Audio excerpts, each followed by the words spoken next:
خواتین و حضرات، آج کے ایپیسوڈ میں ہم شاہ جہان کے عہد کا آخری حصہ جو ہے اس کا ذکر کریں گے، جو سارے کا سارا تقریباً اورنگزیب کے بارے میں ہے، اور اس کے بعد آپ کے تجسس کے لیے اور آپ کی آتش شوق تیز کرنے کے لیے یہ ہم ابھی بتائے دیتے ہیں کہ اس کے بعد جو کئی ایپیسوڈ ہوں گے وہ مغل تاریخ کے نازک ترین، افسوسناک ترین اور دلچسپ ترین زمانے کے بارے میں ہوں گے، یعنی شاہ جہان کے بعد شاہ جہان کے 4 بیٹوں کی تخت نشینی کی جنگ،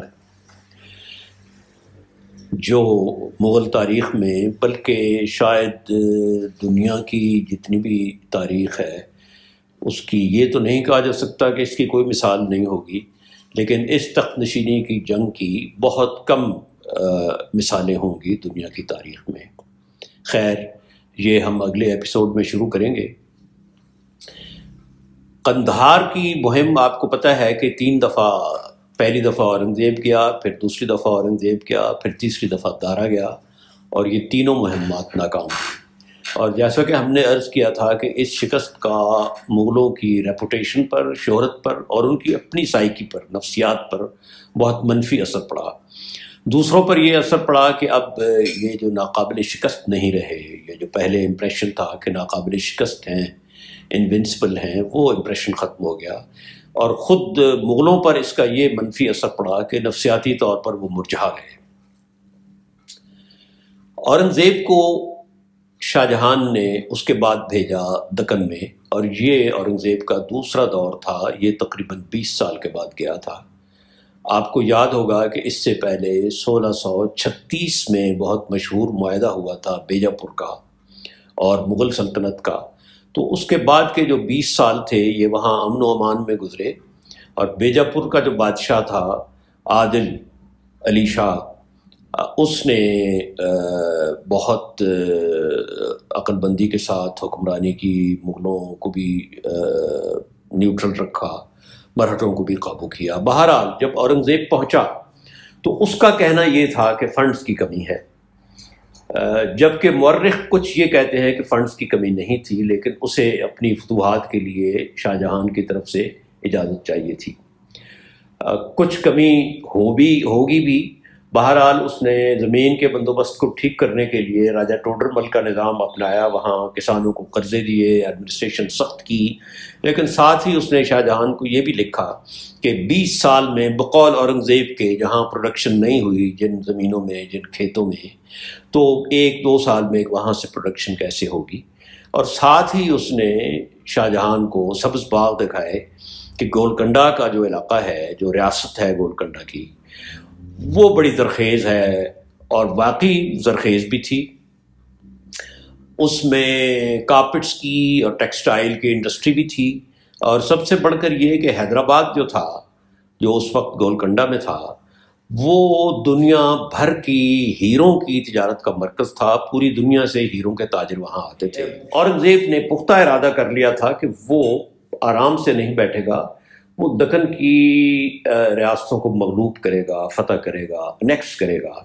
اور آپ یہ بات یہاں یاد رکھیے کہ اکبر سے لے کے اورنگزیب تک ہر مغل حکمران کے دل میں جو سب سے بڑی امنگ اور سب سے بڑی طرف تھی، وہ تھی دکن کی فتح، جو پورے ہندوستان سے الگ تھا۔ بنگال بھی ان کے پاس تھا، مغلوں کے پاس، سینٹرل انڈیا بھی ان کے پاس تھا، بہار بھی ان کے پاس تھا، اڑیسہ بھی تھا، پنجاب بھی تھا، کابل بھی تھا، اور گجرات جسے آج کل مہاراشٹر کہتے ہیں یہ بھی تھا، سندھ بھی، تو پورا بر صغیر تھا سوائے جنوب کے، دکن کے۔ اور یہ ان کے لیے ایک بہت بڑا پوائنٹ تھا کہ دکن کا بہت شوق تھا کہ دکن ہم نے حاصل کرنا ہے۔ گولکنڈہ پر حملہ کرنے کے لیے اورنگزیب کو جو بہانہ ملا وہ یہ کہ جو پچھلے معاہدے کے تحت خراج دینا تھا وہ ایریس میں جا رہا ہے، اس میں بہت سے پیسے ابھی بقایا جاتے ہیں، اور پھر یہ بھی کہا کہ اورنگزیب نے کہ گولکنڈہ نے اپنے جنوب میں جو کرناٹک کا علاقہ ہے اس پر کیوں حملہ کیا ہے، بغیر آگرہ سے، بغیر مغل بادشاہ سے پوچھے ہوئے۔ تو یہ پریٹیکسٹ بنایا اورنگزیب نے گولکنڈہ پر حملہ کرنے کے لیے۔ اب یہاں پر ایک اور کیریکٹر آتا ہے جو مغل تاریخ میں بہت اہمیت رکھتا ہے۔ یہ گولکنڈہ میں ایک شخص تھا جس کا نام تھا میر جملہ۔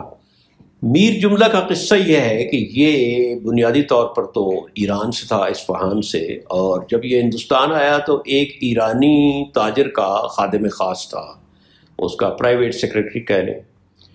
آدمی بہت چالاک تھا، زیرک تھا، عقل مند تھا، جوڑ توڑ کا ماہر تھا، دور اندیش تھا، مستقبل بین تھا، یعنی دیکھ لیتا تھا کہ فیوچر میں کون سی پالیسی کامیاب ہوگی۔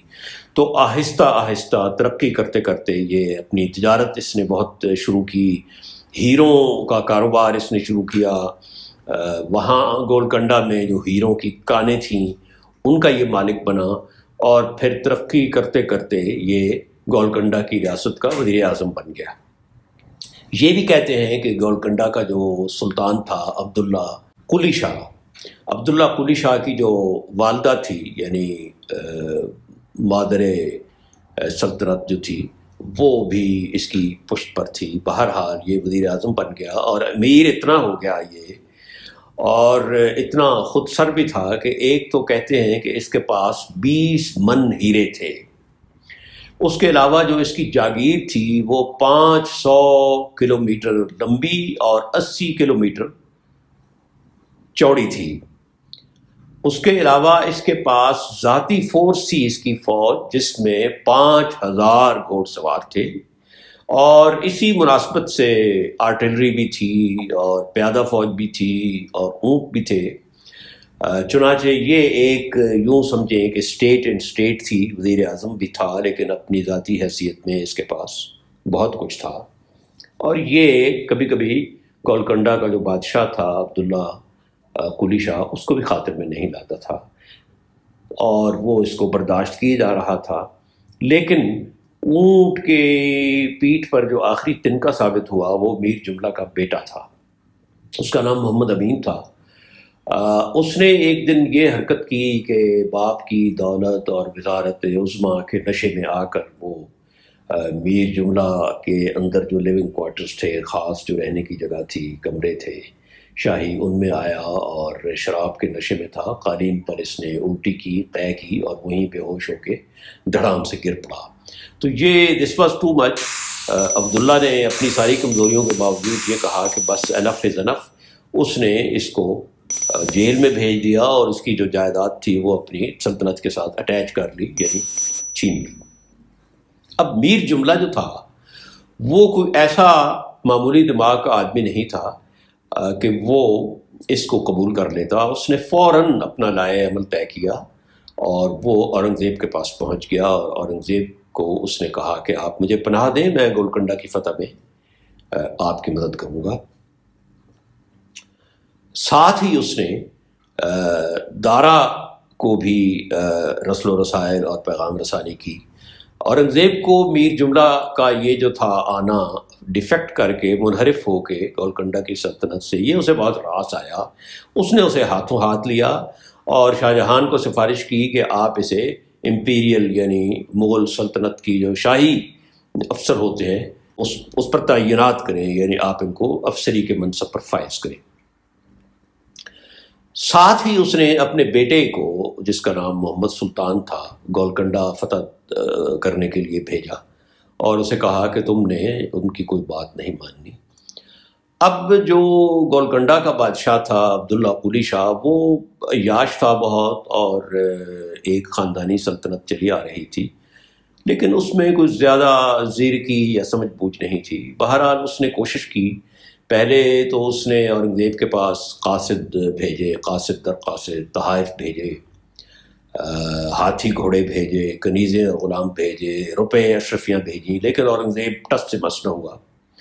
پھر اس نے اورنگزیب سے اجازت چاہی کہ اپنی والدہ کو بھیجے، مادر سلطنت کو، سفارش کے لیے۔ تو یہاں پر اب دو روایتیں ہیں۔ ایک روایت تاریخ دانوں کی یہ کہتی ہے کہ والدہ آئی اورنگزیب کے پاس، اس کی منت سماجت کی اور اورنگزیب نے اس کی بات نہیں مانی، اور دوسری روایت یہ ہے کہ اورنگزیب نے اس کو اجازت ہی نہیں دی کہ وہ اپنی ماں کو بھیجے۔ لیکن دوسری طرف سے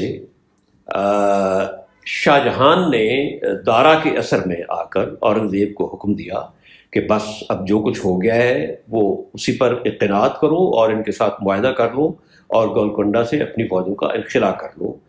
یہ اورنگزیب کے لیے ایک بہت مشکل کام تھا، لیکن بہرحال اس نے بادشاہ کی ہیڈ کوارٹر کی آگرہ سے جو آیا تھا فرمان اس کو تسلیم کیا، گولکنڈہ سے فوج ودرا کر لی، لیکن جو وہ حاصل کرنا چاہتا تھا اس نے حاصل کر لیا۔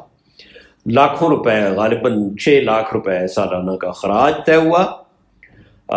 اس کے علاوہ سلطنت کا گولکنڈہ کا کچھ حصہ بھی ملا مغلوں کو، اور گولکنڈہ کے بادشاہ نے عبداللہ نے یہ بھی وعدہ کیا کہ وہ جو اورنگزیب کا بیٹا ہے سلطان، اس کو اپنی بیٹی دے گا، اور اس کا فیوچر یہ تھا کہ چونکہ عبداللہ کی اولاد نرینہ نہیں تھی تو اس نے کہا تھا کہ چونکہ یہ میری بیٹی ہے تو اس کا میاں جو ہے وہی میرا وارث یعنی گولکنڈہ کا بنے گا، کل کا بادشاہ بنے گا۔ تو یوں گولکنڈہ کو اورنگزیب نے قابو کیا۔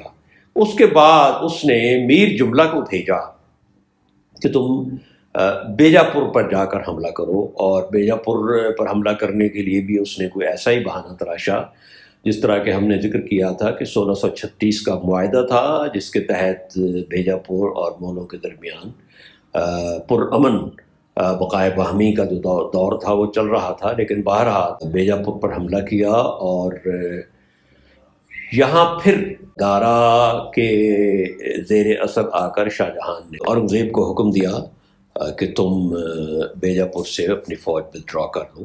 یہ آخری حکم تھا شاہجہان کا بطور بادشاہ جو اس نے اورنگزیب کو بھیجا کہ بیجاپور سے اپنی فوج ودرا کر لو۔ اب اورنگزیب کا بھی ایک خاص طریقہ تھا، جنگ میں وہ سب کچھ جائز سمجھتا تھا۔ اس نے بیجاپور کے فوجیوں کو منحرف کرنے کے لیے ان کو یہ لالچ دی تھی کہ جو بھی امیر، کمانڈر، فوجی افسر بیجاپور کا اورنگزیب کے ساتھ آ ملے گا 100 سپاہیوں کے ساتھ تو اس کو 2000 روپے دیے جائیں گے۔